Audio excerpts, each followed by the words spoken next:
story. When queens are betrayed, they don't weep, they sharpen their crowns. The divorce papers lay scattered across the Carrara marble countertop like fallen leaves, their crisp white edges catching the morning light that streamed through the floor-to-ceiling windows of the Park Avenue penthouse. Amanda Johnson stood motionless for exactly 3 seconds, her dark brown eyes scanning the legal documents with the precision of a sniper acquiring a target.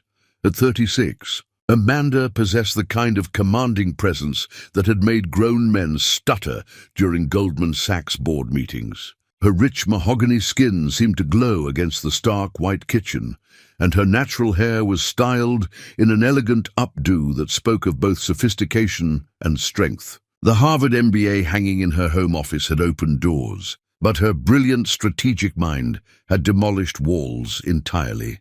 3 months pregnant and feeling invincible rather than vulnerable, Amanda picked up the papers Michael had so carelessly abandoned beside her morning espresso. She read each clause with the methodical attention she once gave to billion-dollar merger documents, her lips curving into a smile that would have terrified her former corporate adversaries. Then she laughed. It started as a low chuckle deep in her throat, then expanded into rich, full-bodied laughter that echoed through the $15 million penthouse like thunder. This wasn't the bitter laugh of a broken woman or the hysterical sob of someone in denial. This was the laughter of a chess grandmaster who had just realized her opponent had walked directly into checkmate.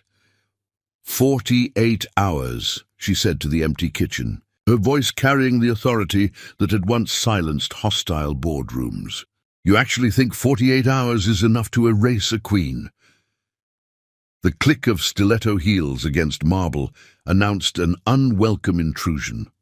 Jessica Miller emerged from the master bedroom wearing Amanda's La Perla silk robe, her bottle blonde hair deliberately tousled in what she probably considered seductive. At 27, Jessica embodied the kind of manufactured beauty that attracted weak men, artificially enhanced features, strategically applied makeup, and the hollow confidence of someone who had never faced genuine adversity.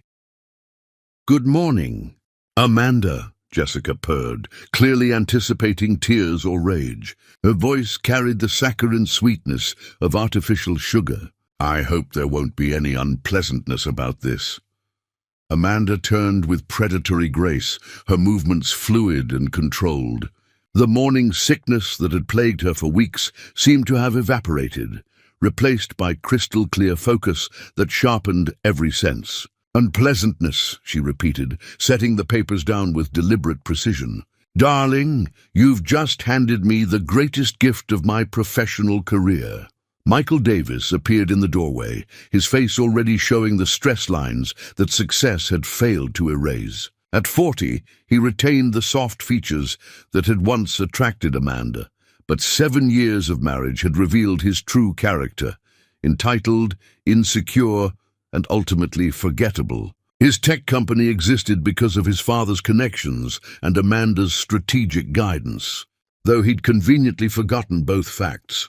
"Amanda, I know this seems sudden," Michael began, his voice carrying that condescending tone she'd learned to despise. "But we both understand this marriage reached its expiration date. Jessica and I have been discussing—" "Have you now?" Amanda interrupted, walking to the kitchen island with the fluid confidence of a panther stalking prey. "And what fascinating conversations those must have been. Did you share the Peterson account details? The Morrison merger strategies? Or perhaps you discussed my private medical information with your little protégé here?" The temperature in the room seemed to drop several degrees. Michael's face went pale, and Jessica took an involuntary step backward. Amanda retrieved her phone from the marble counter, scrolling through her contacts with practiced ease. "I've been wondering when you'd finally develop enough spine for this conversation, Michael. 4 months of suspicious behavior, unexplained absences, and pathetically obvious lies. Did you really believe I wouldn't prepare for this moment?" She pressed a contact number, never taking her eyes off Michael's increasingly panicked expression. "Jennifer." "Amanda Johnson. Yes, we're implementing the full protocol immediately. Davis Technologies audit the Peterson investigation and run that background check on Jessica Miller we discussed.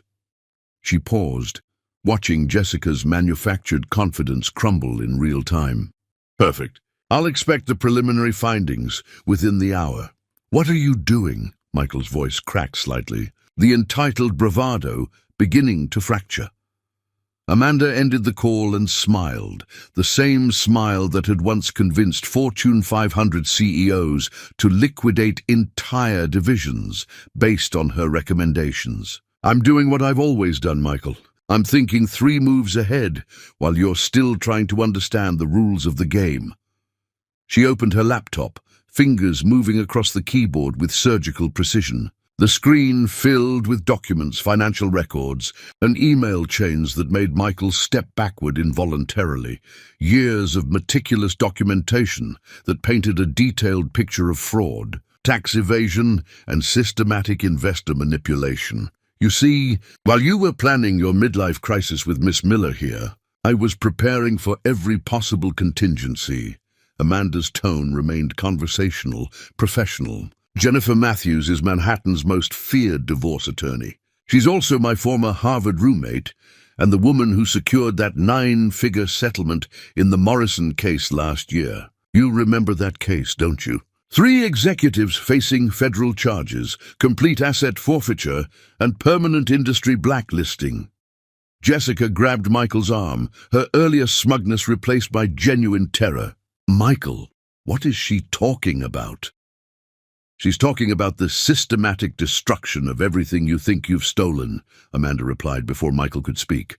She turned the laptop screen toward them, displaying financial records that made Michael's breathing become shallow and rapid. Bank records showing diverted funds, email chains discussing investor fraud, recorded phone conversations where you admit to securities violations, and my personal favorite, the Peterson account documents that prove you've been using insider information for stock manipulation. The silence that followed was deafening. Outside, Manhattan pulsed with morning energy, but inside the penthouse, time seemed suspended. The prenup, Michael began weakly, becomes void in cases of criminal fraud, Amanda finished, closing the laptop with a soft click. But this isn't about money, Michael. This is about respect. This is about ensuring that my daughter grows up understanding that her mother is not a woman who gets discarded quietly. Her hand moved instinctively to her stomach, where new life grew. A child who would be raised by a warrior, not a victim. Amanda walked to the floor-to-ceiling windows, her silhouette framed against the Manhattan skyline she had helped shape through years of strategic consulting. The city belonged to people like her, people who planned, who anticipated, who understood that true power wasn't inherited or given, but earned through intelligence and preparation. Here's what happens next, she said, turning back to face them with the authority of someone accustomed to commanding rooms full of powerful men. You've graciously given me 48 hours to vacate these premises. I'm going to use every single one of those hours to dismantle the illusion that you matter in this city. Michael's voice came out as barely a whisper. You can't do this. I'm not doing anything, Michael. I'm simply sharing information that should have been disclosed years ago. Amanda gathered the divorce papers, her movements deliberate and controlled. Your investors deserve to know about the Peterson fraud. The Securities and Exchange Commission deserves those recorded conversations. And Miss Miller's current employer deserves to understand exactly what kind of person they've hired for their corporate communications team. Jessica's face had gone white. You recorded us. I recorded everything, Amanda said simply. Every phone call, every meeting, every conversation where either of you discussed my marriage, my pregnancy, or my business relationships. New York is a one-party consent state, which makes all of those recordings completely legal and admissible in both civil and criminal proceedings. The power dynamic in the room had shifted completely. Where Michael had expected to find a broken woman begging for mercy, he had discovered a chess grandmaster who had been orchestrating this endgame for months. Jessica looked between them, finally understanding that she hadn't stolen a prize. She had inherited a catastrophe. Amanda walked toward her home office, her heels clicking against the marble with the rhythm of a countdown timer. "I'll be out of here by Friday evening, exactly as requested." "But Michael," she paused in the doorway, her smile containing enough ice to freeze the Hudson River. "When you wake up Monday morning, you're going to discover that underestimating me was the most expensive mistake of your pathetic life." Behind her, she could hear Jessica's panicked whispers and Michael's stammered attempts at damage control. But Amanda Johnson was already planning 3 moves ahead, visualizing the empire that would rise from the ashes of their betrayal. 48 hours to pack, Michael. I only need 48 minutes to end you. Chapter 2. The Royal Departure. A queen never flees. She makes her exit a coronation. Friday evening arrived with the precision of Amanda's strategic planning. The Park Avenue penthouse hummed with carefully orchestrated activity as Manhattan's most exclusive relocation service, the same company that had discreetly moved 2 Supreme Court justices and the Secretary of Treasury, executed Amanda's departure. With military efficiency, she stood in her walk-in closet, a space larger than most Manhattan studio apartments, selecting items with the calculated precision of a general choosing weapons for battle. Every piece represented power. The midnight black Armani suits that had intimidated opposing counsel in federal court, the crimson Louboutin heels that had clicked across marble floors during presentations that moved billions, the vintage Chanel collection that had graced charity galas where she'd cultivated relationships with the city's most influential power brokers. "Mrs. Johnson, your transportation has arrived," announced Maria Santos, the housekeeper who had served the Davis household for 9 years. Her voice carried profound respect that Michael had never earned, and her dark eyes held the admiration reserved for those who recognize authentic strength. Maria had witnessed Amanda's transformation over 48 hours, from betrayed wife to strategic predator, and understood she was observing history. Amanda nodded gracefully, fastening pearl earrings that had been a gift to herself after securing her first $10 million consulting contract. The lustrous orbs caught the chandelier light, casting subtle reflections across the mirror that revealed a woman completely transformed by purpose. Gone was any trace of the wife who had discovered infidelity 2 days prior. In her place stood a corporate warrior preparing for total conquest. The rhythmic sound of designer luggage wheels against Italian marble echoed through the penthouse as Amanda's meticulously curated possessions were transported toward their new destination. She had selected nothing sentimental, nothing that acknowledged the life she was abandoning.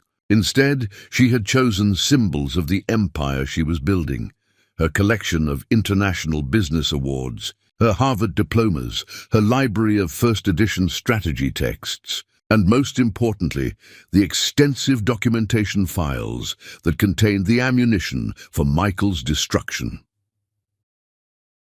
Jessica appeared in the master bedroom doorway, draped in one of Amanda's $5,000 silk robes. The irony was exquisite. The girl was literally wearing the spoils of a war she had already lost without realizing it. "I want you to understand that I hold no animosity toward you personally," Jessica declared, her voice artificially sweetened with false magnanimity. "Michael explained that your marriage had been emotionally dead for years." Amanda paused in her packing, turning to study Jessica with the detached fascination of a scientist examining an interesting but ultimately irrelevant specimen. "Animosity," she repeated, the word rolling off her tongue like she was tasting something foreign and distasteful. "My dear child, animosity requires acknowledgement of equal status. You're simply collateral damage in a much larger strategic operation. She returned to folding a platinum-grey blazer that had been tailored specifically for her by a designer who clothed European royalty. "Tell me, Jessica, what exactly did Michael promise you?" "The penthouse, the Hampton estate, perhaps a prominent position in his company." Amanda's smile was arctic in its beauty. "Because in approximately 72 hours, none of those assets will exist in any form you'd recognize." The color drained from Jessica's artificially enhanced features as the implications penetrated her comprehension. She had assumed Amanda's departure represented surrender, not the opening movement of total warfare. Michael emerged from his home office, his face haggard from 2 sleepless nights spent frantically attempting damage control. His fingers were stained with ink from signing emergency documents, and his usually pristine appearance had deteriorated into something approaching desperation. "The Hamptons' property," he said without preamble, his voice hoarse from hours of phone negotiations. "Your name isn't on the deed. The yacht, the art collection, the wine cellar, you have no legal claim to any of it." Amanda continued packing with unhurried precision, folding each garment as if she had unlimited time rather than 30 minutes remaining before her departure deadline. "Legal claims are fascinating constructs, Michael. They depend entirely on the legitimacy of the ownership structure." She placed a hand-beaded evening gown into tissue paper with reverent care. "What happens to property acquisitions when the underlying income is proven fraudulent? When tax evasion is documented? When federal prosecutors begin asset seizure proceedings?" The question hung in the air like smoke from an explosion. Michael's breathing became shallow as he processed the implications of his crumbling empire. "You're bluffing," he whispered, but his voice carried no conviction. "Am I?" Amanda closed her suitcase with a decisive snap, the sound echoing like a judge's gavel delivering final verdict. "Maria, would you please confirm that my documents have been securely transferred to the vehicle?" The housekeeper nodded with obvious satisfaction. "Yes, Mrs. Johnson. All 15 boxes of financial records, the safe deposit box contents, and your personal files are loaded and secured." Jessica's eyes widened with dawning horror. "What documents?" 7 years of meticulous record-keeping, Amanda explained with professional detachment. "Bank statements, email correspondences, recorded phone conversations, CC filing irregularities, tax document discrepancies, and my personal favorite, the complete Peterson account reconstruction that proves systematic investor fraud dating back to your company's initial public offering." She walked to the floor-to-ceiling windows one final time, gazing out at the Manhattan skyline that would soon bow to her influence rather than Michael's inherited mediocrity. The city pulsed with evening energy, millions of people pursuing their ambitions, while unaware that they were witnessing the transfer of significant power. "Mrs. Johnson," Maria said softly, "the building manager and several neighbors have gathered in the lobby. They wish to pay their respects." Amanda's smile transformed from arctic to genuinely warm, the first authentic emotion she had displayed in 48 hours. "How thoughtful. I shall greet them before departing." She turned to Michael and Jessica, who stood frozen like deer, sensing an approaching predator. "I want to express gratitude for this experience. You've provided me with the perfect motivation to demonstrate what happens when people mistake temporary inconvenience for permanent defeat." Amanda glided toward the penthouse entrance, her heels clicking against marble with the rhythm of a countdown timer reaching 0. Behind her she heard Jessica's panicked whisper, "Michael, what have we done?"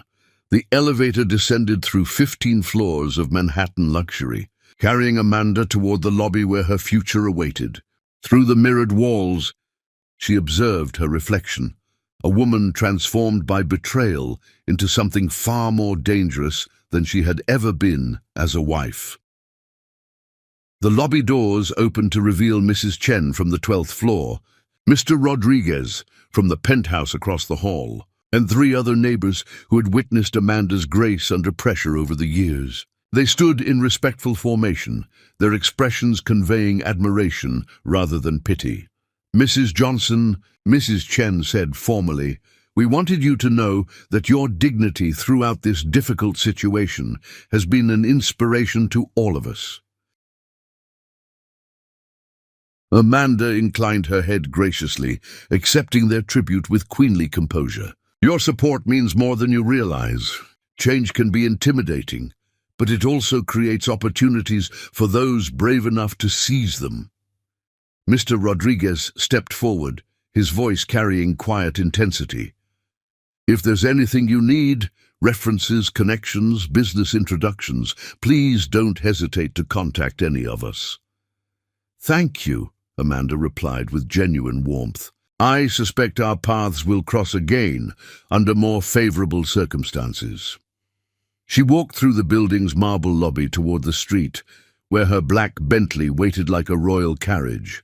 The driver, a distinguished gentleman named James, who had served Manhattan's elite for 2 decades, opened the rear door with ceremonial precision. "Where to, Mrs. Johnson?" he inquired respectfully. "The St. Regis," Amanda replied, settling into the leather interior with fluid elegance. "The presidential suite has been prepared for my arrival." As the Bentley pulled away from the building that had housed her former life, Amanda permitted herself one glance backward at the penthouse windows. Michael and Jessica were visible as small figures pressed against the glass, watching her departure with expressions of mounting dread. Amanda retrieved her phone and placed a call that would initiate the next phase of her strategic campaign. "Jennifer, Amanda Johnson, the preliminary phase is complete. Initiate full disclosure protocols Monday morning. Yes, every document, every recording, every piece of evidence." She paused, watching Manhattan's lights blur past the window as her new life accelerated into motion. "And Jennifer, make sure the press receives advance copies. I want this story to lead every business publication in the city." The Bentley merged into Manhattan traffic, carrying Amanda Johnson toward her coronation as the city's newest power broker. Behind them, the penthouse grew smaller until it disappeared entirely, much like Michael's relevance in her expanding universe. The Queen has left the building. Now watch the castle crumble. Chapter 3. The Empire Begins.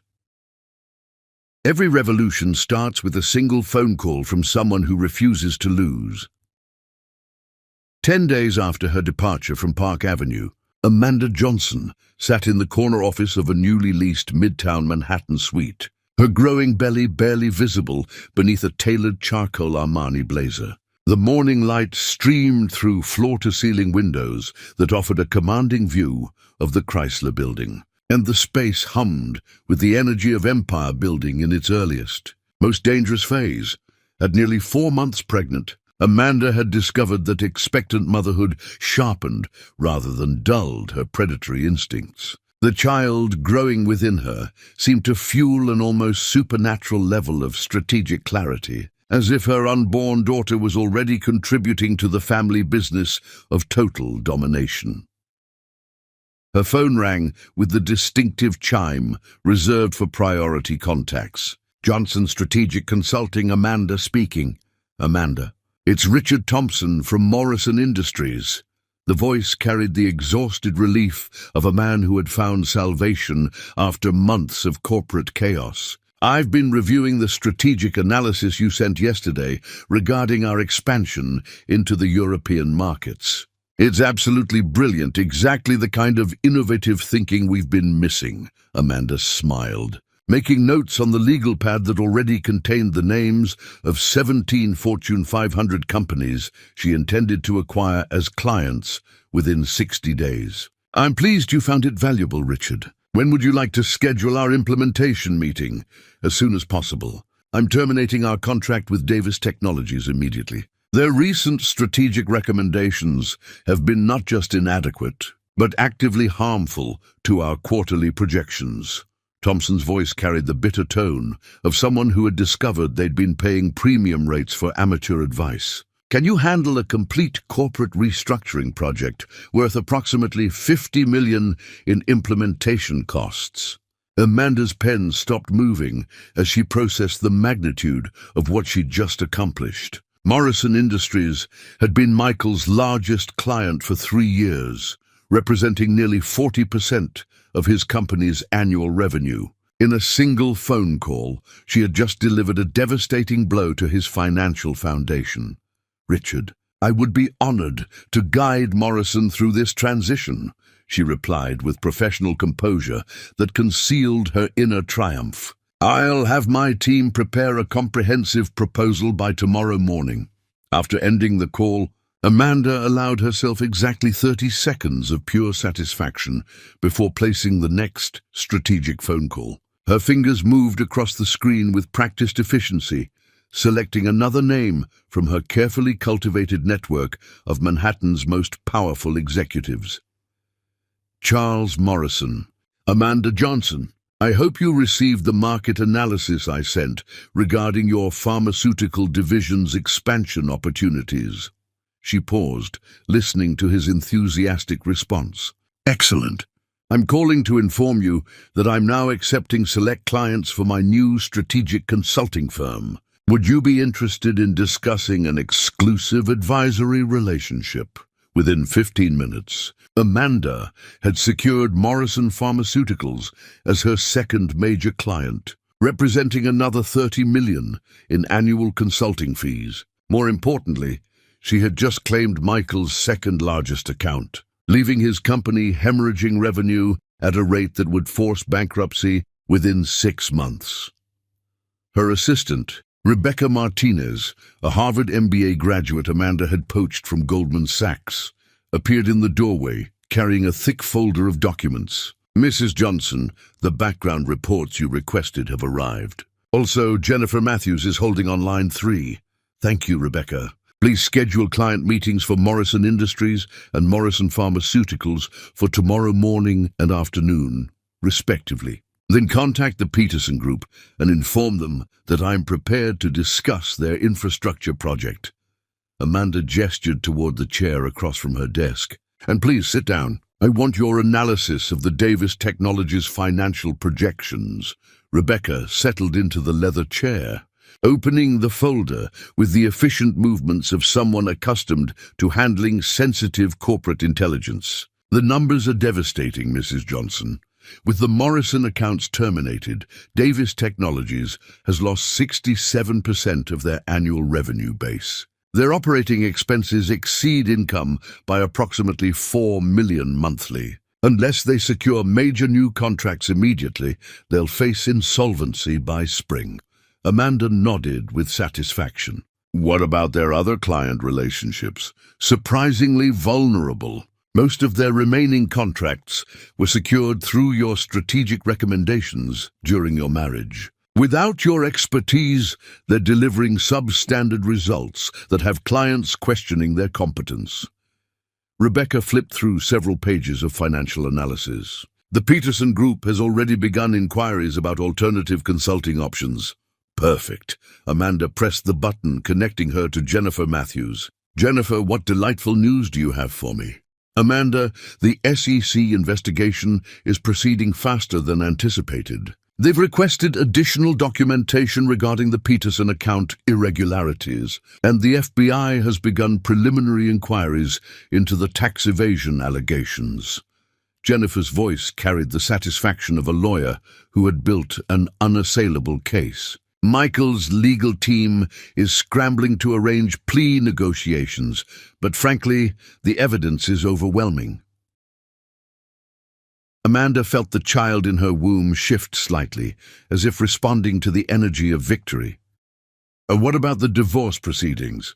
"We'll file the amended petition Monday morning. Given the criminal fraud evidence, the prenuptial agreement is completely void. You're entitled to 50% of all marital assets, plus damages for emotional distress and corporate theft. I estimate the settlement will exceed $20 million. Not including the value of intellectual property you developed during the marriage." "Excellent. However, Jennifer, I want you to understand that money is secondary to impact. I want Michael's reputation destroyed so completely that he'll never work in this industry again." Consider it accomplished. The Wall Street Journal received the exclusive story this morning.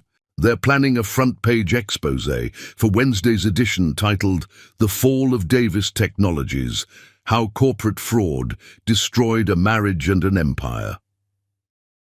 After concluding the call, Amanda stood and walked to her windows, observing the Manhattan skyline that was rapidly becoming her domain rather than Michael's inherited playground. The city pulsed with afternoon energy. Millions of ambitious people pursuing their dreams while unknowingly witnessing the rise of a new corporate dynasty. Rebecca cleared her throat respectfully. "Mrs. Johnson, there's one more item requiring your attention.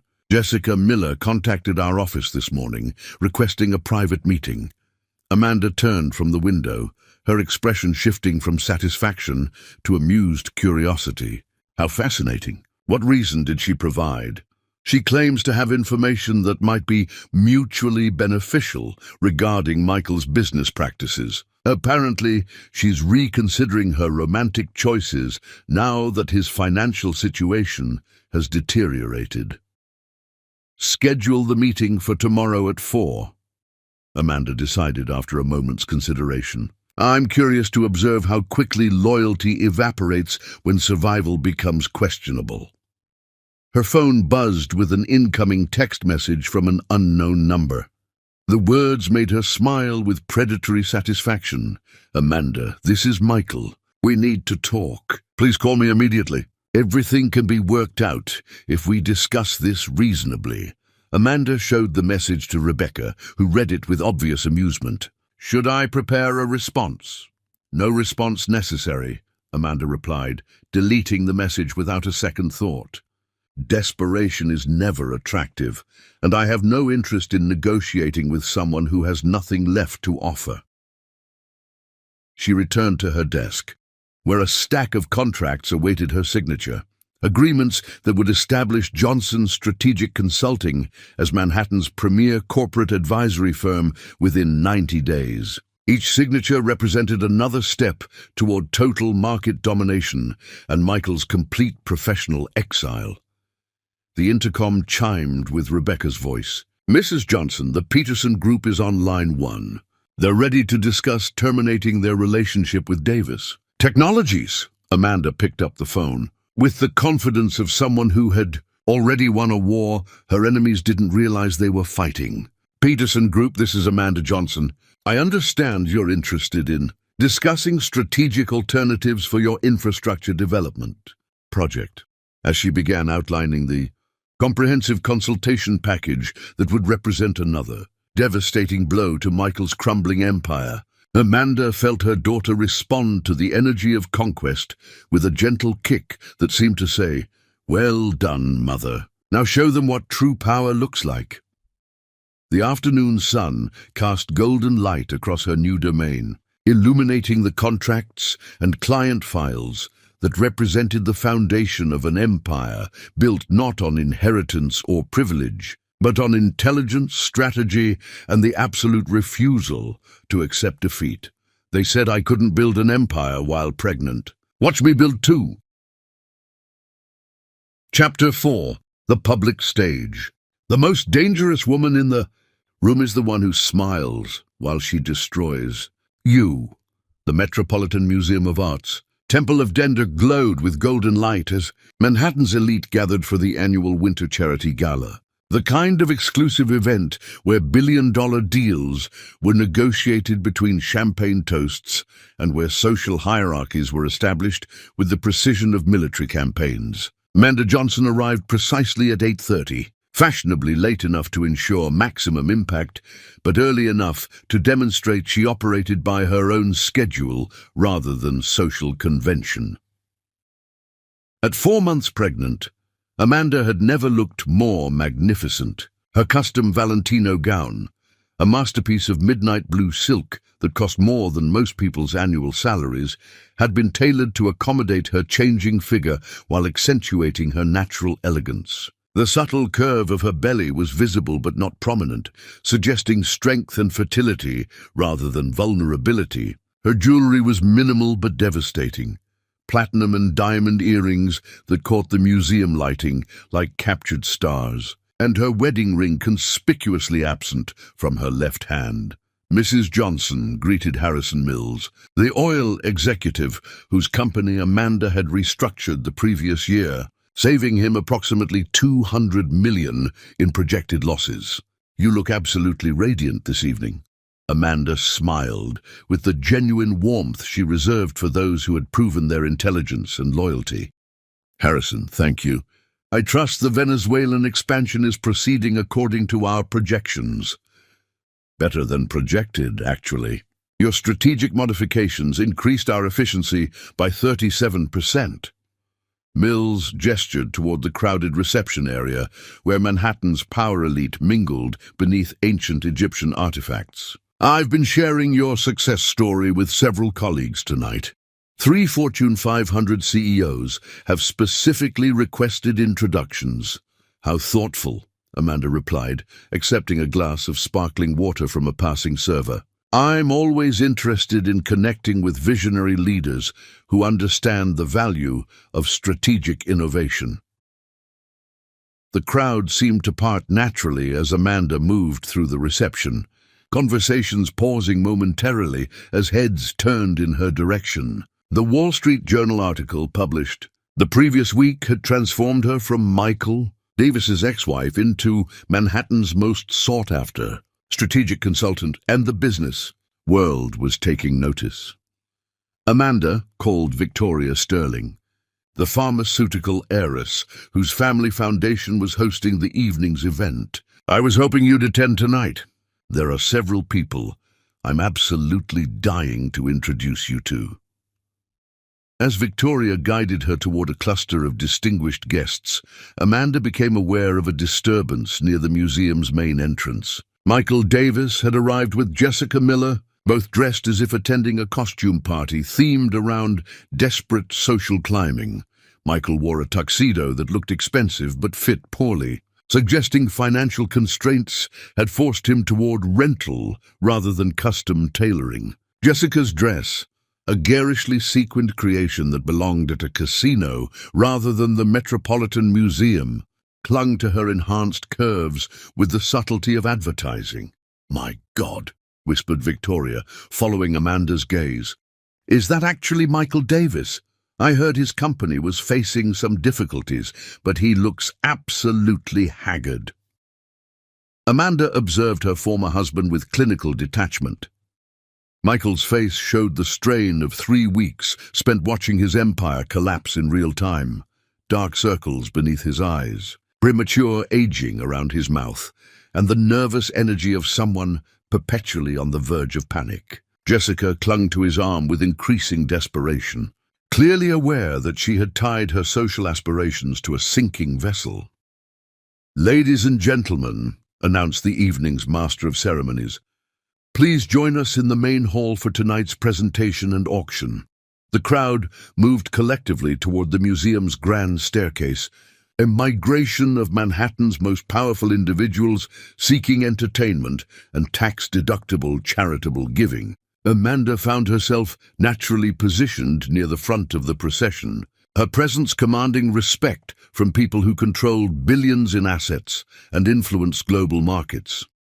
The main hall had been transformed into an elegant auction venue, with carefully arranged seating that reflected the city's social hierarchy. Amanda was escorted to a prime table near the front, surrounded by pharmaceutical executives, real estate moguls, and technology innovators who represented the future of American capitalism. Michael and Jessica were seated toward the back of the room, their isolation so complete it might have been orchestrated by a social pariah coordinator. Amanda could see them attempting to engage neighboring tables in conversation, their efforts met with polite disinterest that bordered on contempt.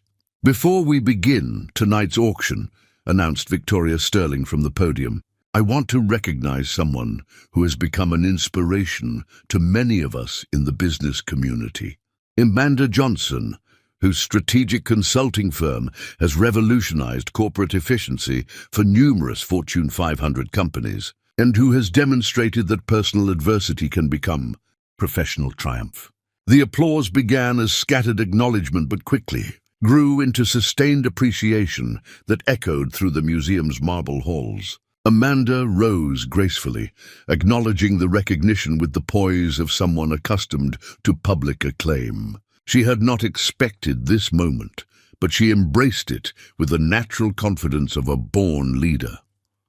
"Mrs. Johnson," Victoria continued, "would you share a few words about the importance of supporting organizations that empower women in business?" Amanda walked to the podium with fluid elegance, her hand moving instinctively to her belly in a gesture that was both maternal and powerful. The room fell completely silent, 700 of Manhattan's most influential people waiting for her words. "Thank you, Victoria, and thank you all for your generous support of tonight's cause," Amanda began, her voice carrying the authority that had once silenced hostile corporate boards. "As many of you know, the past month has been a period of significant transition in my life. I've learned that true strength isn't measured by our ability to avoid adversity, but by our capacity to transform challenges into opportunities." She paused, allowing her gaze to sweep across the audience until it settled briefly on Michael and Jessica's table. "I'm often asked about the secret to successful strategic consulting. The answer is simple. Never underestimate your opponent's weaknesses and never overestimate their strengths. The most devastating mistakes in business occur when people confuse temporary advantages with permanent power." The silence was profound, broken only by the subtle sounds of expensive jewelry shifting as the audience leaned forward to absorb every word. This foundation supports women who refuse to accept limitations imposed by others' expectations. Tonight, I'm announcing that Johnson Strategic Consulting will be establishing a $10 million scholarship fund for women pursuing advanced business degrees. Because the future belongs to those brave enough to build it, rather than those content to inherit it. The applause exploded like thunder. Hundreds of Manhattan's elite rising to their feet in sustained appreciation. Amanda remained at the podium, accepting the ovation with royal composure while observing the impact of her words on strategic targets throughout the audience. At the back of the room, Michael's face had gone ashen. Jessica appeared to be having difficulty breathing, her artificial composure cracking as she realized the magnitude of the power shift occurring before her eyes. Furthermore, Amanda continued as the applause gradually subsided, "I'm pleased to announce that 3 major Fortune 500 companies have committed to implementing our revolutionary efficiency protocols over the coming year, representing approximately $200 million in economic impact. Charles Morrison, the pharmaceutical executive whose company Amanda had recently secured as a client, stood and began applauding again. Within seconds, the entire room was on its feet once more, the ovation lasting nearly 2 full minutes.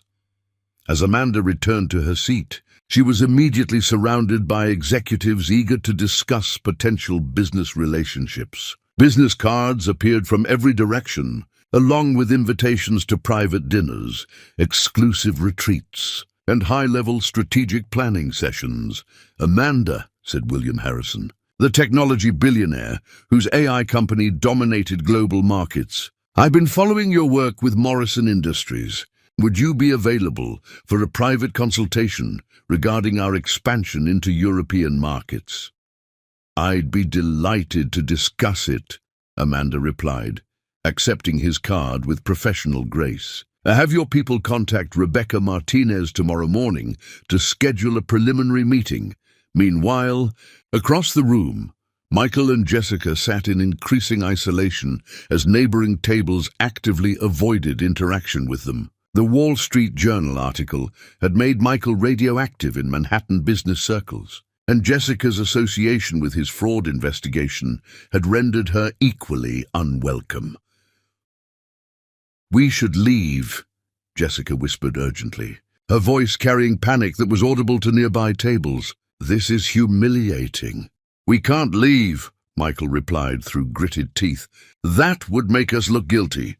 "We are guilty," Jessica shot back, her composure finally cracking completely. "And everyone in this room knows it." Amanda observed their disintegration with detached satisfaction while simultaneously engaging in conversations that would cement her position as Manhattan's premier strategic consultant. The evening had exceeded her most optimistic expectations, transforming what might have been an awkward social encounter into a coronation ceremony. As the formal program concluded and guests began socializing over coffee and dessert, Amanda found herself at the center of Manhattan's power structure. CEOs sought her advice, pharmaceutical executives discussed potential partnerships, and technology innovators requested strategic guidance for international expansion. The contrast with Michael's situation could not have been more complete. He and Jessica made their exit during the dessert course, slipping away like shadows, while the room's attention remained focused on Amanda's magnetic presence. "Mrs. Johnson," said Harrison Mills as the evening wound toward its conclusion, "I hope you'll consider this just the beginning of your emergence as Manhattan's most influential business leader. Tonight's response suggests you have unlimited potential for impact." Amanda smiled with the confidence of someone who had just watched her enemies destroy themselves in public. "Harrison, I believe the most important victories are the ones that seem effortless to outside observers. Tonight wasn't about defeating anyone. It was about demonstrating what happens when intelligence meets opportunity. I didn't come here to compete, darling. I came here to win." Chapter 5. The Weapon in Her Womb. They called my pregnancy a weakness. I turned it into a war cry. The boardroom at Johnson's Strategic Consulting hummed with controlled intensity as Amanda Johnson, now visibly pregnant at 5 months, commanded the attention of 12 Fortune 500 executives seated around the custom Italian marble conference table. Her emerald green Armani maternity suit had been tailored to perfection, accentuating rather than concealing her growing belly, transforming what lesser women might consider a liability into a symbol of unassailable power. "Gentlemen," Amanda said, her voice carrying the authority that had made grown men restructure billion-dollar corporations based on her recommendations. "The Peterson Infrastructure Project represents the largest municipal development opportunity in New York's history. The consulting firm that secures this contract will establish dominance in urban planning for the next decade." Charles Morrison leaned forward, his pharmaceutical empire having grown by 30% since partnering with Amanda 6 weeks earlier. "What's your projected timeline for implementation?" "Amanda, 6 months for preliminary assessment, 18 months for complete infrastructure redesign, and a 5-year maintenance contract worth approximately $80 million annually." Amanda's hand moved to her belly in a gesture that had become her signature. Maternal protection combined with strategic dominance. "The child I'm carrying will grow up in a city reshaped by our vision." Harrison Mills, whose oil company had seen record profits after implementing Amanda's efficiency protocols, nodded approvingly. "The symbolism is perfect. Building the future while literally creating the future." Through the floor-to-ceiling windows of her corner office, Amanda could see the December snow beginning to dust Manhattan's skyline. Winter in New York was brutal and unforgiving, much like the business environment she had learned to dominate with surgical precision. Her pregnancy had progressed beautifully, each week bringing increased energy rather than the fatigue other women experienced. Her assistant Rebecca appeared in the doorway with an expression that suggested urgent but positive news. "Mrs. Johnson, there's been a development regarding the Peterson project. The mayor's office has requested an immediate meeting." "Reschedule for tomorrow morning," Amanda replied without hesitation. "And contact Jennifer Matthews. I want a full legal review of the municipal contracting protocols before we proceed." After the executives had departed with their new marching orders, Amanda settled into her leather chair and opened the folder containing intelligence reports on Michael's deteriorating situation. The photographs were devastating, Michael looking haggard outside unemployment offices, Jessica working as a hostess at a midtown restaurant, both of them living in a studio apartment in Queens that cost less per month than Amanda's daily consulting fees. Her phone buzzed with an incoming call from an unknown number. Amanda's instincts told her to ignore it, but curiosity won. Johnson Strategic Consulting. Amanda, please don't hang up. This is Jessica. The voice was barely recognizable. Gone was the artificial confidence, replaced by genuine desperation. I need to speak with you. It's about Michael, about things you need to know. Miss Miller, Amanda replied with professional detachment, I believe we have nothing to discuss. You're wrong. Michael has been planning something that involves your pregnancy, your business, everything. Jessica's voice cracked with exhaustion. Please just give me 10 minutes. I have information that could protect you. Amanda considered the request with tactical precision. Information was currency in Manhattan's business world, and even desperate sources could provide valuable intelligence. Tomorrow at 3 o'clock, my office. Come alone, and come prepared to provide substantive information. That evening, Amanda attended the Manhattan Business Women's Association annual dinner, where she had been invited as the keynote speaker. The Waldorf Astoria's grand ballroom glowed with crystal. Chandeliers as 500 of the city's most successful professional women gathered to celebrate achievements and plan strategic initiatives for the coming year. Ladies, Amanda began from the podium, her pregnancy clearly visible in the elegant spotlight. I stand before you tonight as living proof that our greatest challenges can become our most powerful weapons. 5 months ago, I discovered that the man I had trusted with my heart and my business insights had chosen betrayal over loyalty. The audience leaned forward collectively, captivated by Amanda's magnetic presence and the raw honesty of her words. I was pregnant, abandoned, and publicly humiliated. Traditional wisdom suggested I should retreat, recover quietly, and rebuild slowly. Amanda's smile was radiant with triumph. Instead, I chose to demonstrate that pregnant women don't withdraw from battle. We bring reinforcements. The applause began as scattered appreciation, but quickly crescendoed into thunderous approval that lasted nearly 2 full minutes. Amanda stood gracefully, her hand resting on her belly in a gesture that conveyed both vulnerability and strength. This child represents more than my personal future. She represents the next generation of women who will refuse to accept limitations imposed by others' expectations. My pregnancy hasn't slowed my business expansion. It has accelerated it. My clients don't see weakness when they look at me. They see someone so confident in her abilities that she's willing to build an empire while building a family. The standing ovation was immediate and sustained. 500 successful women acknowledging Amanda as their undisputed champion. In the audience, reporters from the Wall Street Journal, Forbes, and Fortune magazine scribbled notes frantically, recognizing they were witnessing the emergence of a genuine business icon. Furthermore, Amanda continued as the applause subsided, I'm announcing tonight that Johnson Strategic Consulting has been selected as the primary contractor for the Peterson Infrastructure Project. This $80 million initiative will reshape Manhattan's development patterns for the next decade. The room erupted again, this time with the energy of women celebrating not just Amanda's success, but the victory of every professional woman who had ever been underestimated because of her gender or personal circumstances. Later that evening, as Amanda's car transported her through Manhattan's glittering streets, she reflected on the magnitude of her transformation. 6 months earlier, she had been Michael Davis's wife, respected but secondary. Tonight, she was Amanda Johnson, Manhattan's most influential strategic consultant, carrying the next generation of female leadership in her womb. Her phone rang with Rebecca's number.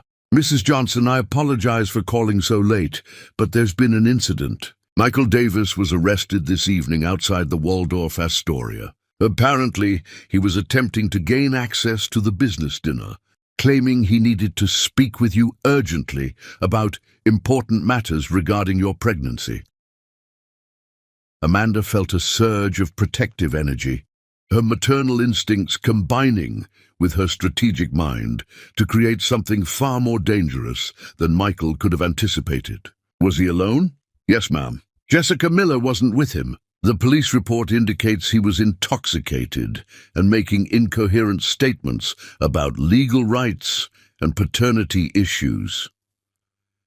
Contact Jennifer Matthews immediately. I want a full restraining order filed by tomorrow morning. And Rebecca, begin compiling documentation for a harassment lawsuit. If Michael Davis wants to make my pregnancy a legal issue, I'll demonstrate why that's the most expensive mistake he could possibly make. The next morning, Amanda met with Jessica Miller in her office conference room, observing with clinical interest as the woman who had once seemed so confident now appeared broken by the reality of her choices. Jessica's designer wardrobe had been replaced by department store clothing, and her perfectly maintained appearance showed signs of financial strain. "Thank you for seeing me," Jessica began, her voice lacking any trace of her former arrogance. "I know you have every reason to hate me." "I don't hate you," Amanda replied with complete honesty. "Hatred requires emotional investment, and you simply don't warrant that level of attention." Jessica flinched at the dismissal but continued. "Michael has been obsessing over your pregnancy. He believes the child might be his, and he's been talking to lawyers about paternity rights, custody claims, anything he can use to force you back into his life." Amanda's expression didn't change, but internally she felt the child respond to her surge of protective fury with a strong kick that seemed to say, "Show them what we're made of." "Mother, how fascinating," Amanda said calmly. "Does Michael understand that paternity requires conception during our marriage, and that medical records clearly establish the timeline of my pregnancy? He's not thinking rationally. The bankruptcy, the criminal charges, losing everything. He's desperate enough to try anything." Jessica leaned forward desperately. "I'm telling you this because I realize now that I destroyed my life for someone who was never worth it. Michael Davis is not the man either of us thought he was." Amanda stood and walked to her windows, observing the Manhattan skyline that increasingly reflected her influence rather than Michael's fading relevance. "Miss Miller, I appreciate the information. However, you seem to misunderstand something fundamental about my situation." She turned back to face Jessica, her pregnancy radiating power rather than vulnerability. "I'm not afraid of Michael's desperation. I welcome it. Every foolish move he makes provides additional ammunition for the complete destruction of his reputation and the permanent protection of my family." Jessica's face showed dawning comprehension of Amanda's absolute confidence. "You want him to challenge you legally." "I want him to try everything in his pathetic arsenal," Amanda confirmed with serene certainty. "Because when the dust settles, everyone will understand that Amanda Johnson doesn't just win battles. She eliminates threats so completely they never recover. This child isn't just my daughter, she's my dynasty." In Chapter 6, the mistress cracks the other. Woman always discovers she was never the main character.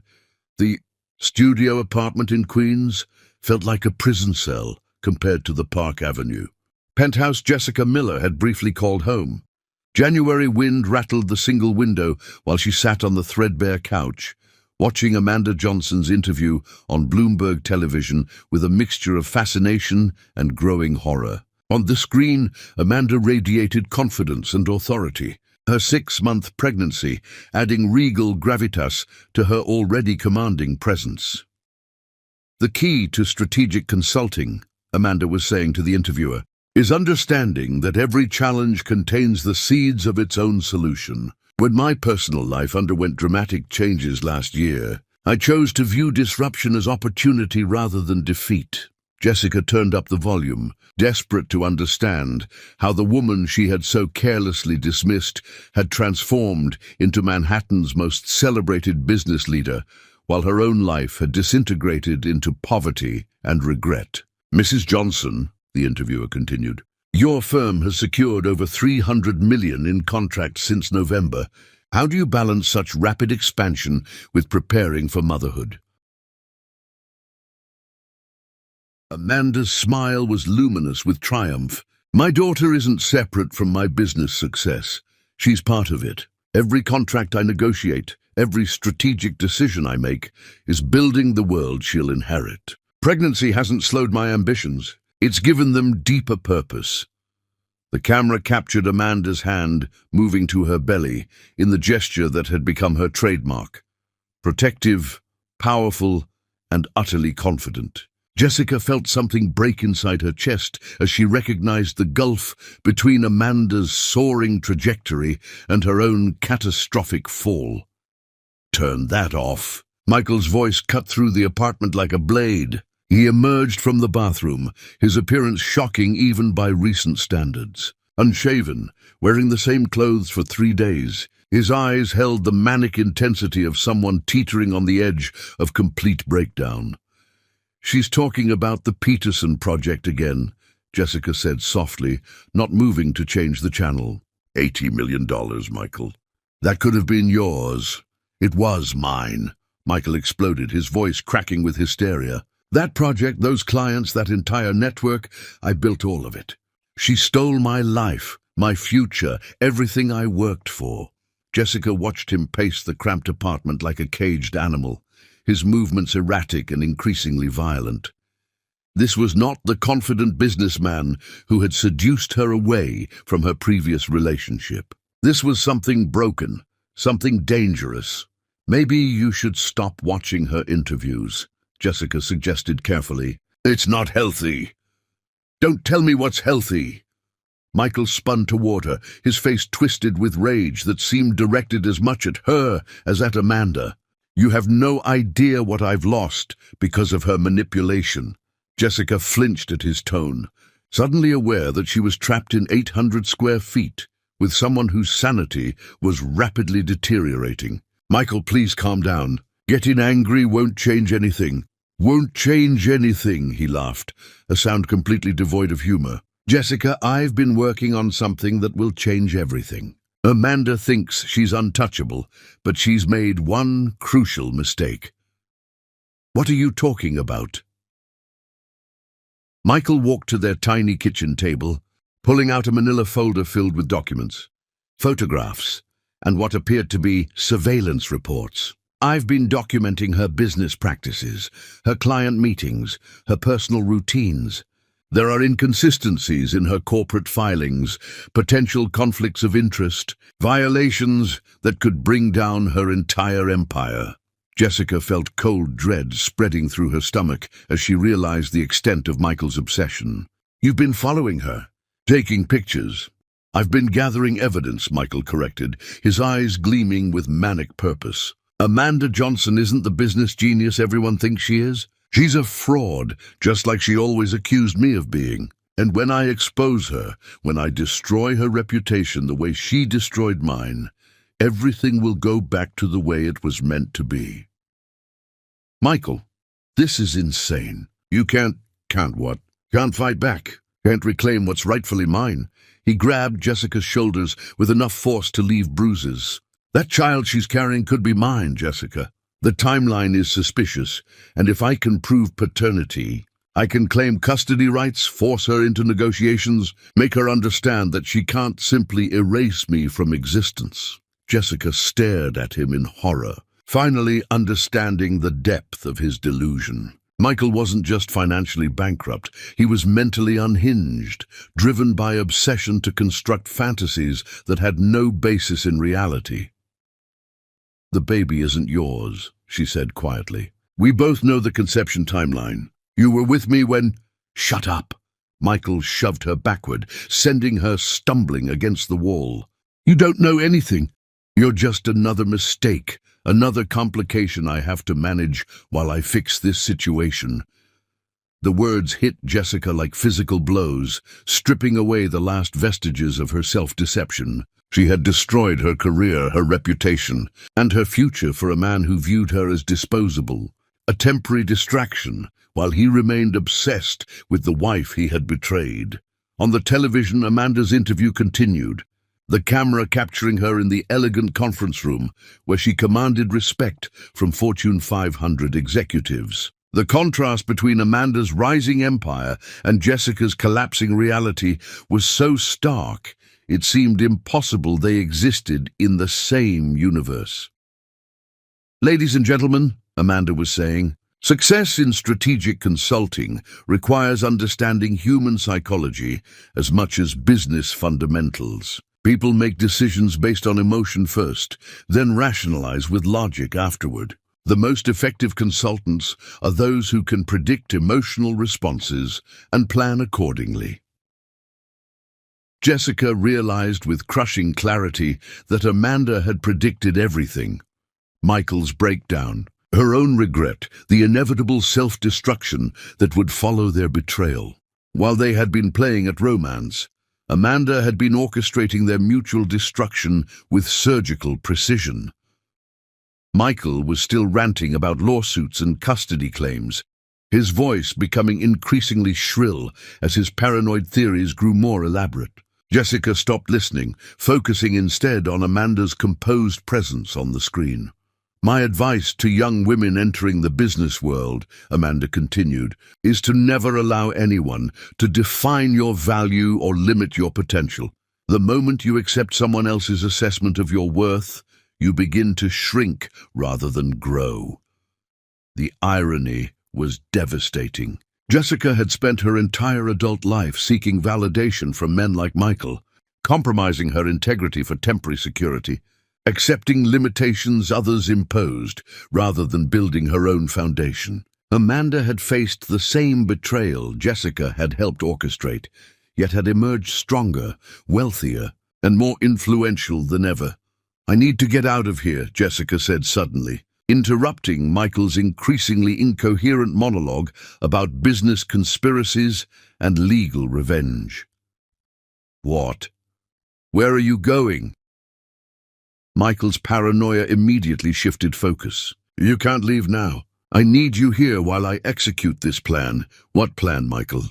"Stalking your pregnant ex-wife, taking photographs like some deranged private investigator, filing frivolous lawsuits that no lawyer will touch." Jessica gathered her coat and purse with movements that felt like escape velocity. "This isn't a plan, it's a mental breakdown. You can't abandon me too." Michael's voice cracked with desperation. "Everyone's abandoning me, but I thought you understood what we were fighting for." Jessica paused at the apartment door, looking back at the man who had cost her everything worth having. "Michael, we're not fighting for anything. You're fighting against reality, and I'm finally done pretending your delusions make sense. If you leave, you'll have nothing. No job, no money, no future." "I already have nothing," Jessica replied with brutal honesty. "The difference is, now I know it's my own fault rather than someone else's conspiracy."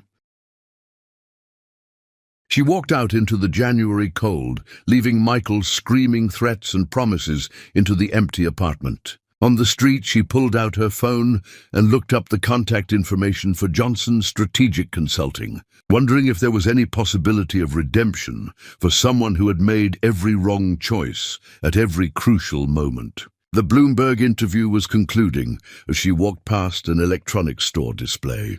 On dozen screens, Amanda Johnson smiled with serene confidence, her hand resting on her belly as she discussed building empires and raising the next generation of leaders. Jessica stopped walking, staring at the multiple images of the woman whose life she had tried to steal, finally understanding the magnitude of her miscalculation. She hadn't competed with Amanda Johnson. She had simply revealed her own irrelevance while Amanda conquered Manhattan. "I thought I was stealing a king. I was just babysitting a coward." Chapter 7. The tables turn. Revenge is a dish best served with interest rates and hostile takeovers.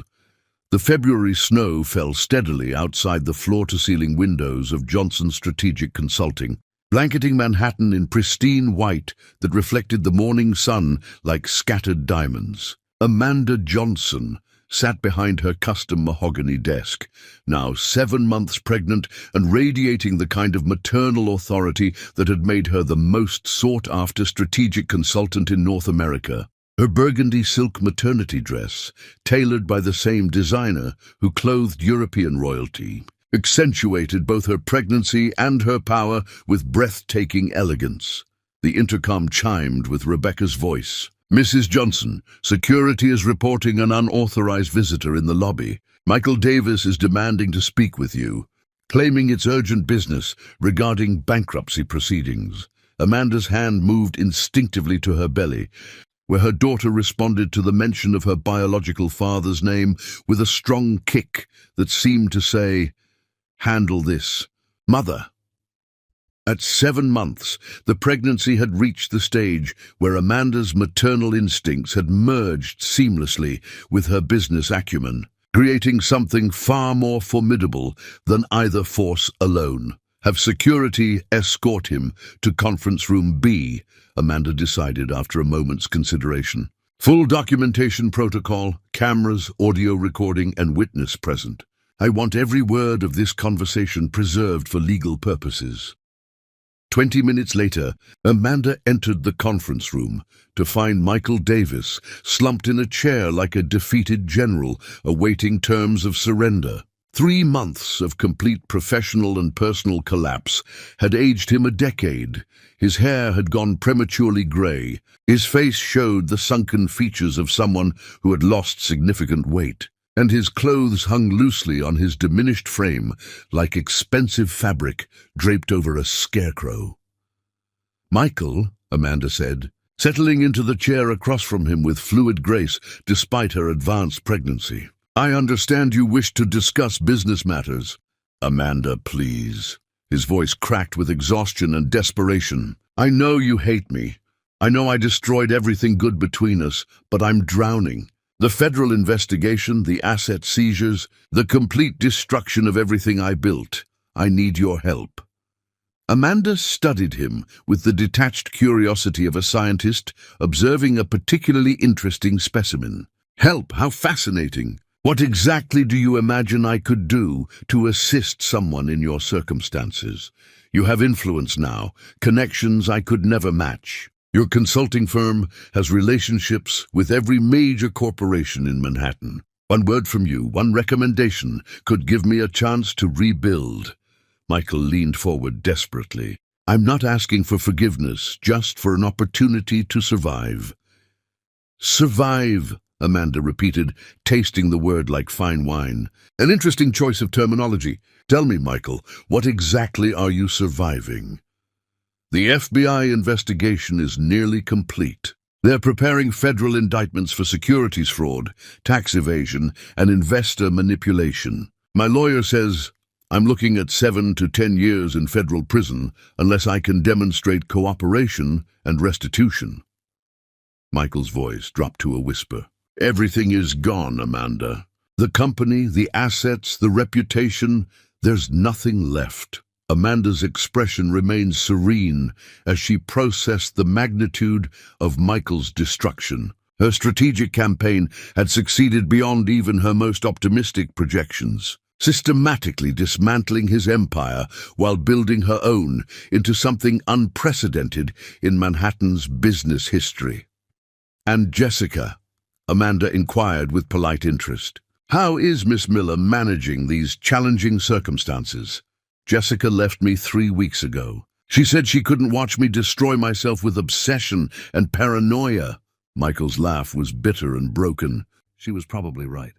"I've spent the last 3 months plotting ways to hurt you, to expose you, to somehow drag you down to my level. But you were always 3 moves ahead, weren't you?" "I was," Amanda confirmed with simple honesty. "While you were planning betrayal, I was preparing for war. While you were celebrating your supposed victory, I was documenting your crimes. While you were assuming I would collapse quietly, I was building an empire that makes your former company look like a neighborhood lemonade stand. She stood and walked to the window, her pregnancy evident, but in no way diminishing her commanding presence. Manhattan stretched out below them, a city that now responded to her influence rather than his inherited mediocrity. You want to know the difference between us, Michael? I build things that last. You inherited things that crumble. Amanda turned back to face him, her dark eyes holding no trace of mercy. Your father's connections, your trust fund advantages, your assumption that being born wealthy made you intelligent, all of it was built on quicksand. I know I was wrong about everything, Michael said, his voice breaking completely. I know I threw away the best thing in my life for someone who never mattered. But Amanda, I'm begging you, not as your ex-husband, not as someone who hurt you, but as someone who's about to lose everything. Please help me. Amanda returned to her chair, moving with the deliberate grace of someone who held absolute power over another person's fate. You're asking me to help you. Let me understand this correctly. You want the woman whose marriage you destroyed, whose trust you betrayed, whose business insights you stole, to somehow rescue you from the consequences of your own actions. I know how it sounds. It sounds like the fantasy of someone who fundamentally misunderstands the nature of power, Amanda interrupted, her voice cutting through his desperation like surgical steel. Let me explain something about consequences, Michael. When you left those divorce papers on our kitchen counter, you weren't just ending a marriage, you were declaring war on someone who had spent 7 years learning every weakness in your armor. Michael's face went pale as he began to understand the scope of Amanda's strategic planning. Every client you've lost, every investor who's abandoned you, every business relationship that's dissolved, none of it was coincidence. It was orchestrated. While you were playing house with Jessica Miller, I was systematically destroying every foundation your professional life was built upon. You planned all of this. I planned every piece of it, Amanda confirmed with serene satisfaction. Your SEC investigation, based on documents I provided, your criminal charges, evidence I compiled over 3 years of marriage, your social exile, information I shared with carefully selected individuals, your complete professional destruction, the natural result of exposing incompetence that had been hidden by my strategic contributions. Michael stared at her in horror as the full magnitude of his miscalculation became clear. You've been planning my destruction for years. I've been preparing for every contingency since the day I realized. You viewed our marriage as a business merger rather than a partnership. Amanda's hand moved to her belly, where her daughter kicked approvingly. This child will grow up understanding that her mother doesn't just win battles, she prevents them by ensuring her enemies destroy themselves. Amanda, please. I'll do anything, sign anything, pay anything, admit to anything. Just give me one chance to start over. Amanda studied him for a long moment, observing how completely the entitled businessman had been reduced to a beggar pleading for scraps. Michael, you seem to misunderstand something fundamental about our current relationship. She leaned forward slightly, her voice dropping to barely above a whisper. I'm not your savior. I'm not your second chance. I'm not your path to redemption. Her smile was beautiful and absolutely terrifying. I'm your consequence. The silence that followed was complete, broken only by the sound of Manhattan traffic far below and Michael's increasingly labored breathing as the reality of his situation crystallized. There will be no help, no mercy, no opportunity for resurrection. You will face federal indictment, serve your sentence if convicted, and emerge as a felon with no prospects and no future. And while you're counting days in a cell, I'll be building the empire that my daughter will inherit, an empire built on the ashes of your stupidity. Michael's composure finally shattered completely. You can't do this to me. We were married for 7 years. That has to count for something. It does count for something, Amanda replied, standing to signal the end of their meeting. It counts as 7 years of evidence regarding your character, your competence, and your complete unsuitability for success in any meaningful capacity. She walked to the door, her movements graceful despite her advancing pregnancy. Security will escort you from the building.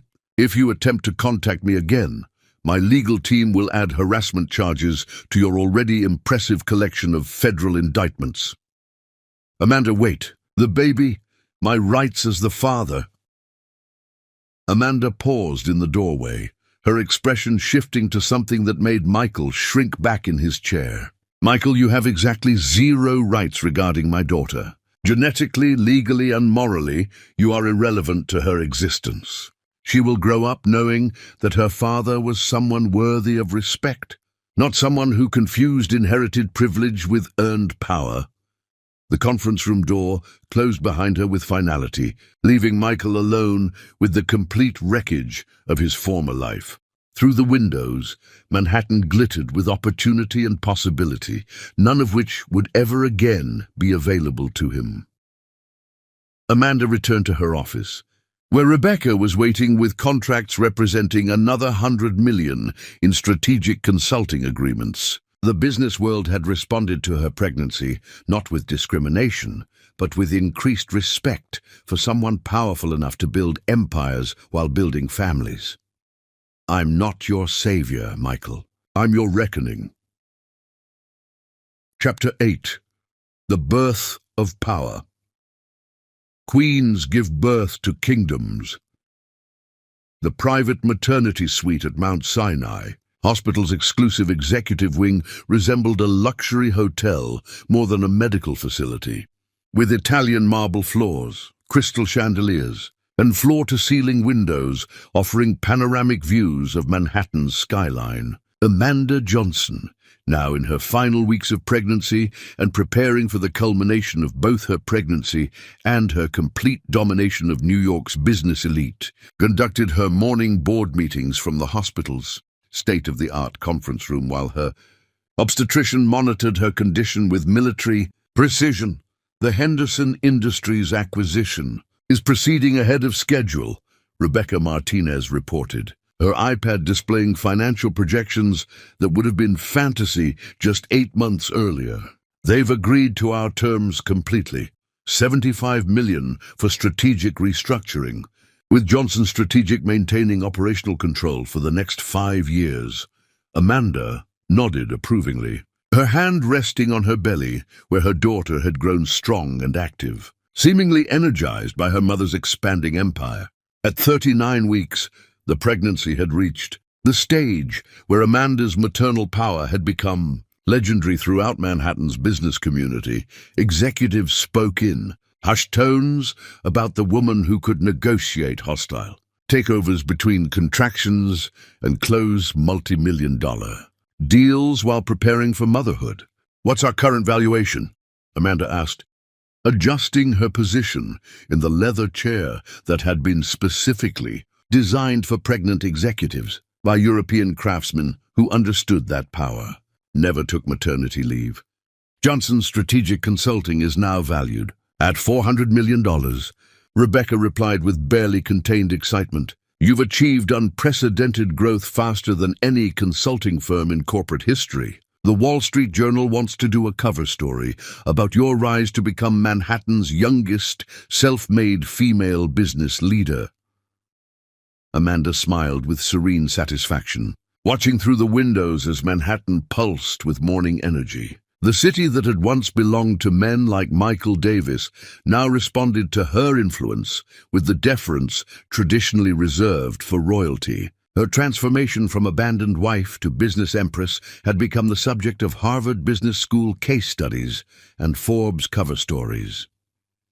Mrs. Johnson. Dr. Sarah Williams entered the room with the respectful demeanor of someone who understood she was treating not just a patient, but a woman whose decisions affected global markets. Your latest tests show excellent progress. The baby is developing perfectly, and you're at full term. Based on current indicators, I'd expect delivery within the next few days. Excellent. My schedule is clear for the remainder of the week.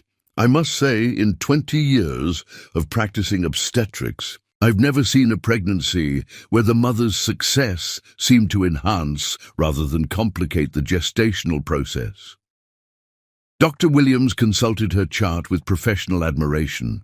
Your stress levels remain remarkably low despite your ambitious professional commitments. Amanda's daughter kicked vigorously, as if approving of the medical assessment. Throughout her pregnancy, Amanda had discovered that her unborn child responded to business victories with increased activity, as if they were already partners in the family enterprise of total domination. The conference room door opened to admit Jennifer Matthews, Amanda's attorney, carrying a thick folder of documents that suggested significant legal developments. Her expression combined professional satisfaction with personal admiration for Amanda's strategic brilliance. "Amanda, I have news that will interest you greatly," Jennifer announced, settling into the chair across from the conference table. "Michael Davis received his federal indictment yesterday. 7 counts of securities fraud, 4 counts of tax evasion, and conspiracy to commit investor fraud. If convicted, he's facing 7 to 10 years in federal prison." "How comprehensive was the asset forfeiture?" Amanda inquired with clinical interest. "Complete and permanent. The Hampton house, the art collection, the yacht, even his personal jewelry. The federal judge described it as one of the most thorough financial destruction orders she'd ever issued." Jennifer's smile held the satisfaction of an attorney who had built an absolutely unassailable case. "There's more. Jessica Miller was also indicted yesterday on related fraud charges. Her role in the corporate communications manipulation was more extensive than initially realized." Amanda felt her daughter respond to this news with a particularly energetic kick, as if celebrating the complete elimination of all threats to their dynasty. "What's her likely sentence?" 3 to 5 years, plus financial penalties that will ensure she emerges from prison completely destitute. The prosecutor described her as a willing participant in systematic investor fraud, rather than an innocent victim of Michael's manipulation. Rebecca looked up from her iPad with obvious delight. "Should I prepare a press release regarding these developments?" "No press release necessary," Amanda decided after a moment's consideration. True power doesn't gloat, it simply continues building while obstacles remove themselves. The morning proceeded with characteristic efficiency as Amanda managed her expanding empire from the hospital conference room. Pharmaceutical executives sought her guidance via video conference. Technology innovators requested strategic partnerships through encrypted communications. And real estate moguls negotiated development projects through secure digital channels. At noon, Amanda's contractions began. "Dr. Williams," Amanda called calmly between meetings, "I believe it's time." The delivery proceeded with the same efficiency that characterized everything in Amanda's life. Between contractions, she approved quarterly reports, authorized international acquisitions, and finalized the establishment of the Amanda Johnson Institute for Strategic Leadership at Harvard Business School. Her daughter seemed to be timing her arrival to coincide with the completion of her mother's transformation into an unstoppable force of nature. Isabella Marie Johnson was born at 3:47 p.m. on May 23, 2025, emerging into the world with a cry that sounded distinctly imperious, as if announcing her arrival to subjects rather than medical staff. "She's perfect," Dr. Williams announced, placing the baby on Amanda's chest. 8 pounds, 2 ounces of pure determination. Amanda looked down at her daughter and felt a surge of protective love so powerful it seemed to shake the foundations of the hospital. This child would grow up in a world where her mother's name commanded respect from global leaders, where pregnant women were seen as more formidable rather than more fragile, where success was inherited through strategic brilliance rather than family connections. "Hello, Isabella," Amanda whispered, her voice soft with wonder. "Welcome to your kingdom." Within hours of Isabella's birth, news of the delivery had reached every major business publication in the world. The Wall Street Journal's headline read, "Power Never Takes Maternity Leave. Amanda Johnson gives birth to heir and $75 million. Contract on same day," Forbes announced. The Queen of Queens, Manhattan's most influential. Woman becomes mother while building empire? 3 weeks later, Amanda sat in her redesigned office suite, nursing Isabella, while simultaneously reviewing acquisition proposals that would expand her influence into biotechnology and sustainable energy. Motherhood had not slowed her professional momentum, it had accelerated it, as if having a successor to protect had unleashed reserves of ambition she hadn't known existed. "Mrs. Johnson," Rebecca announced from the doorway, "there's news about Michael Davis and Jessica Miller that you'll want to hear." Amanda looked up from Isabella, who had inherited her mother's alert intelligence and seemed to be studying the business documents scattered across the desk with precocious interest. "What developments?" "Both were convicted yesterday. Michael received the maximum sentence, 10 years federal prison, complete asset forfeiture, and permanent prohibition from serving in any executive capacity. Jessica received 4 years with no possibility of early release." Rebecca consulted her notes with professional satisfaction. "Neither will ever recover professional credibility or financial stability." Amanda felt Isabella stir in her arms, the infant's dark eyes seeming to focus with unusual intensity for someone barely 3 weeks old. "How appropriate. And the timing works perfectly for the Manhattan Business Summit."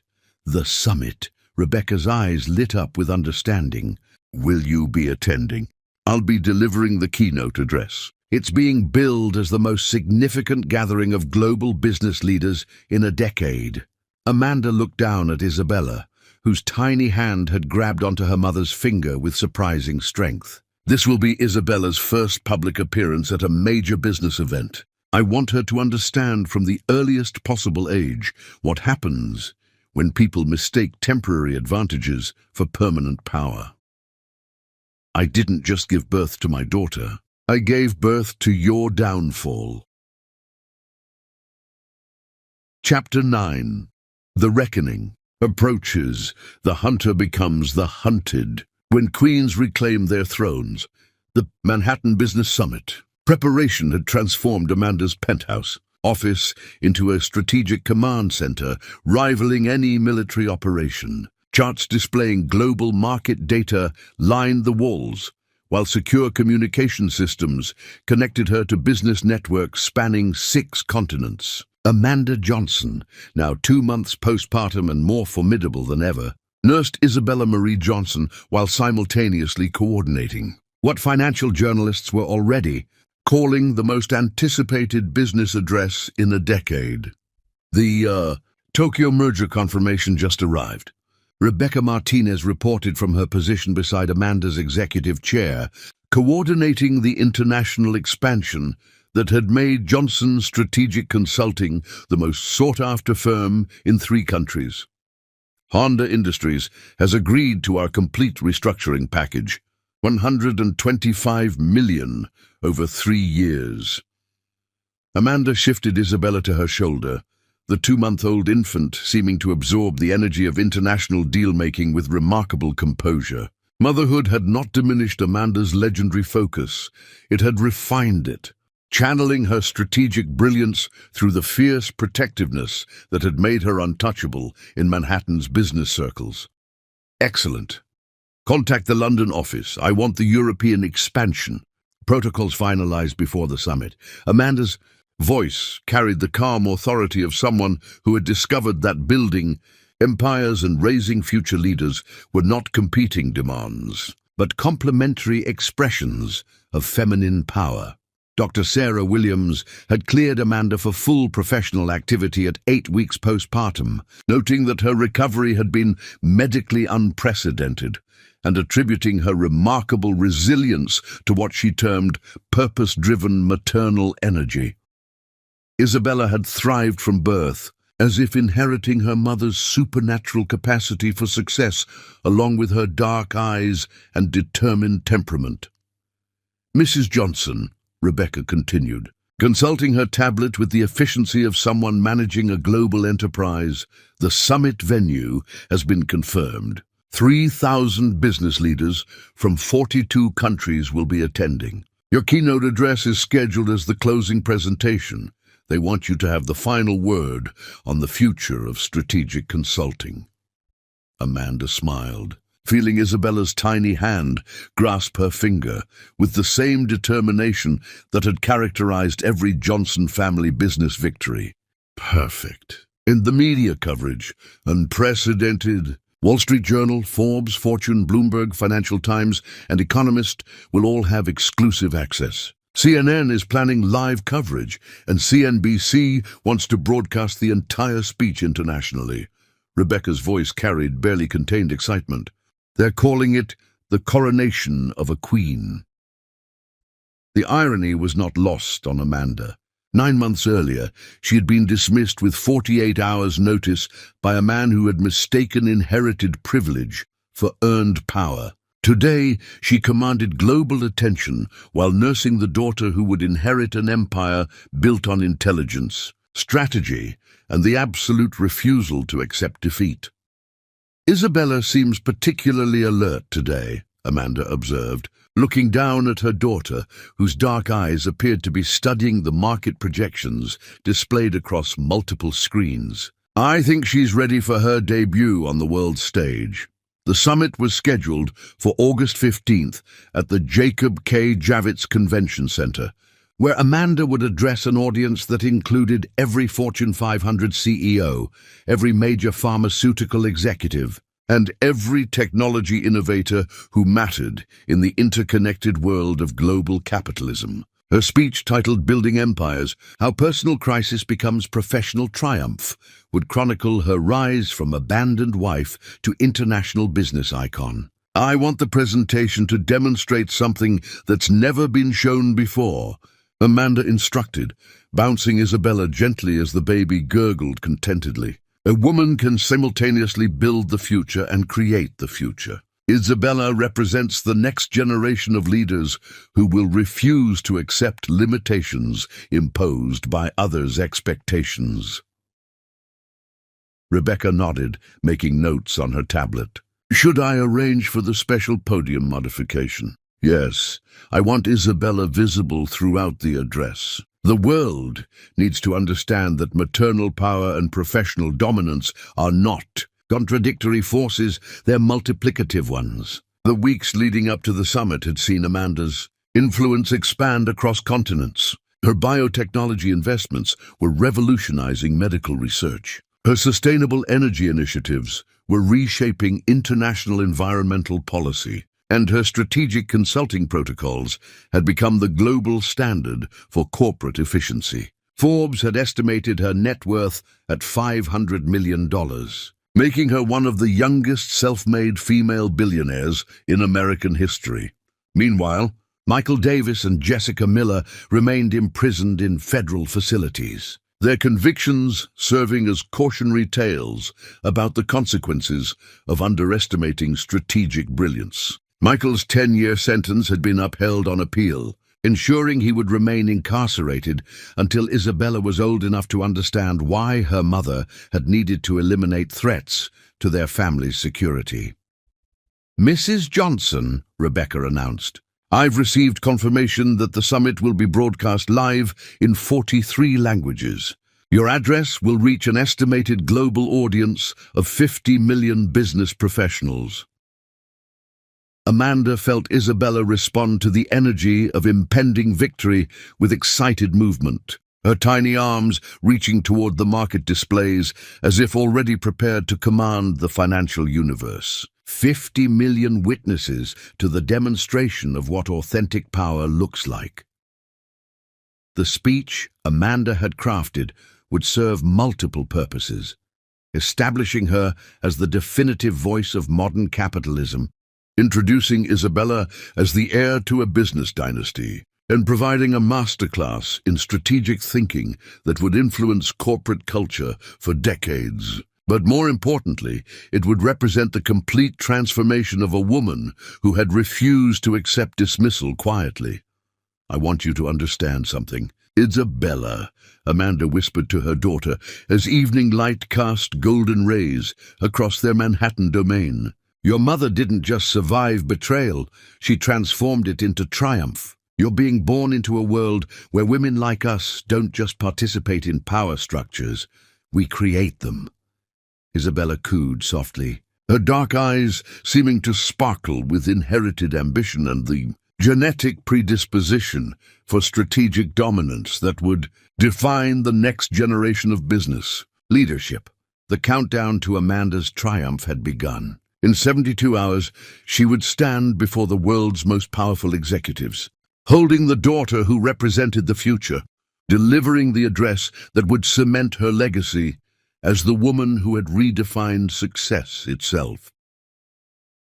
Tomorrow, the world will witness the coronation of a queen and the funeral of fools. Chapter 10. The Final Victory. Some women survive their storms. I became the storm. The Jacob K. Javits Convention Center had been transformed into a cathedral of capitalism, with 3,000 of the world's most powerful executives gathered beneath soaring glass ceilings that reflected the August morning sun like scattered diamonds. Amanda Johnson stood at the podium center, 11-week-old Isabella Marie Johnson, sleeping peacefully in a custom carrier designed to showcase both mother and daughter to the global audience, both dressed in coordinating ivory silk that seemed to glow under the stage lights. At 37, Amanda had achieved something unprecedented in modern business history. She commanded global markets while nursing an infant, managed international acquisitions while raising the next generation of female leadership, and had redefined power itself to include the fierce protectiveness of motherhood. The audience before her represented every Fortune 500 company, every major financial institution, and every government economic advisor who mattered in the interconnected world of international commerce. "Ladies and gentlemen," Amanda began, her voice carrying effortlessly through the vast convention hall. "9 months ago, I discovered that the man I had trusted with my heart, my business insights and my future had chosen betrayal over loyalty. I was pregnant, publicly humiliated, and given 48 hours to disappear quietly from the life I had helped build." Isabella stirred slightly against her mother's chest, as if responding to her voice with the instinctive recognition that she was witnessing something historic. Amanda adjusted the carrier with practiced grace, demonstrating that maternal care and professional dominance were not competing forces, but complementary expressions of feminine power. Traditional wisdom suggested I should retreat, heal privately, and slowly rebuild my confidence. Instead, I chose to prove that pregnant women don't withdraw from battle. We bring reinforcements. Amanda's smile was radiant as she looked down at Isabella, whose dark eyes seemed unusually alert for an 11-week-old infant. "This is Isabella Marie Johnson, my daughter, and the next generation of leaders who will refuse to accept limitations imposed by others' expectations."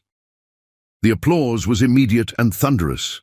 3,000 business leaders, rising to their feet in acknowledgement of something they had never seen before, a woman who had transformed personal devastation into professional triumph while literally creating new life. The ovation continued for nearly 3 full minutes, with camera flashes capturing images that would grace the covers of every major business publication worldwide.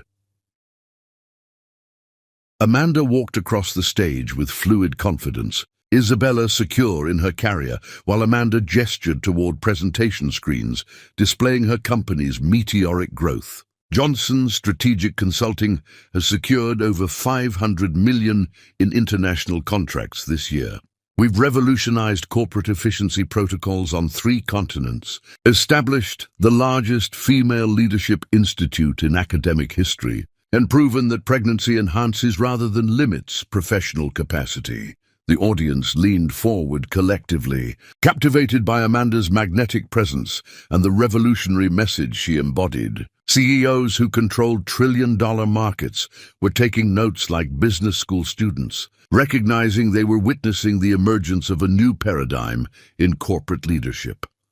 But true success isn't measured solely in financial terms, Amanda said, her tone becoming more intimate despite the vast audience. It's measured in the legacy we create for future generations. Isabella will grow up in a world where her mother's name opens doors that were once locked by traditional assumptions about women's roles and capabilities.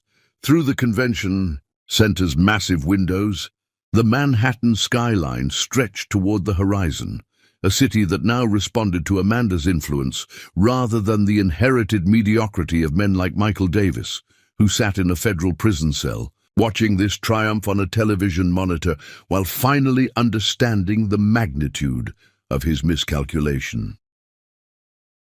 I'm often asked about the secret to overcoming professional adversity, Amanda continued, her voice carrying the authority that had convinced Fortune 500 boards to restructure entire corporations. The answer is simple.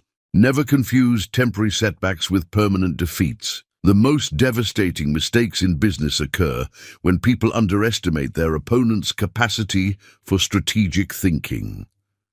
Isabella cooed softly, her tiny hand visible against her mother's silk blouse, the gesture captured by dozens of photographers and creating an image that would become iconic in business leadership circles. Today, I'm announcing that the Amanda Johnson Institute will be expanding to include campuses at Stanford, MIT, and Oxford University, with a combined endowment of $60 million dedicated to training the next generation of female business leaders. Amanda's voice resonated with conviction that seemed to shake the convention. Center's foundations. These institutions will teach what I've learned, that our greatest defeats can become our most powerful victories if we have the courage to transform pain into purpose, betrayal into motivation, and temporary setbacks into permanent advantages. The standing ovation was unlike anything the convention center had ever witnessed. 3,000 of the world's most powerful people, acknowledging the rise of a new empress who had redefined success itself. Amanda stood at the podium center, Isabella in her arms, accepting tribute from the business world with the composure of someone who had always known this moment was inevitable. In closing, I want to share something personal with you, Amanda said as the applause gradually subsided. 9 months ago, someone gave me 48 hours to disappear from their life. They believed the timeline was sufficient to erase my influence, diminish my worth, and reduce me to irrelevance. Her smile contained depths of satisfaction that could power Manhattan for a year.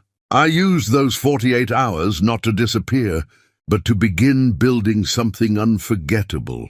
Isabella opened her eyes fully at that moment, her dark gaze seeming to survey the audience with precocious intelligence, as if already prepared to inherit the empire her mother had forged from betrayal and brilliance. The future belongs to builders, not inheritors. It belongs to strategists, not lucky recipients of privilege. And it belongs to women who understand that true power comes not from what we're given, but from what we refuse to accept. Amanda's final words carried the weight of absolute truth. Some women survive their storms. I became the storm. The final ovation transcended anything in the convention center's history. 3,000 global leaders acknowledging not just Amanda's triumph, but the emergence of a new era where success was defined by intelligence, determination, and the absolute refusal to accept defeat. Amanda remained at the podium, Isabella sleeping peacefully against her shoulder as delegates filed toward the exits, carrying the message that would reshape international business culture. The woman who had been given 48 hours to disappear had instead spent 9 months becoming unforgettable, building an empire that would influence global markets for decades while raising the daughter who would carry that legacy into the future. As the crowd dispersed and the cameras stopped rolling, Amanda looked down at Isabella, whose tiny fingers were wrapped around her mother's pearl necklace with determined strength. "Welcome to your inheritance, my darling," Amanda whispered. "A world where women like us don't just participate in power, we define it. They gave me 48 hours to disappear. I used them to become unforgettable." The end.